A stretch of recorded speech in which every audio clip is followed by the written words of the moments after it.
કે હું જે છોકરીને પ્રેમ કરું છું ને એ છોકરીને કાલે છોકરાવાળા જોવા આવે છે, એટલે એ બચારી ટેન્શનમાં છે. કહે છે કે પ્રેમને અપનાવું કે મા બાપને. જો પ્રેમને છોડીશ તો પ્રેમ બેવફા કહેશે, અને મા બાપને છોડીશ તો સમાજ ઇજ્જત વગરની. અને આ બધી વાત એ મને ફોનમાં કહેતી હતી.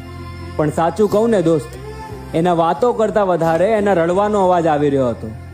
પણ મેં એને એક જ વાત કીધી કે મનાવજે તારા મા બાપને તારી બનતી કોશિશ સુધી, અને પછી ના જ માને ને તો એ છોકરા સાથે લગ્ન કરી લેજે જ્યાં તારા મા બાપ ખુશ છે.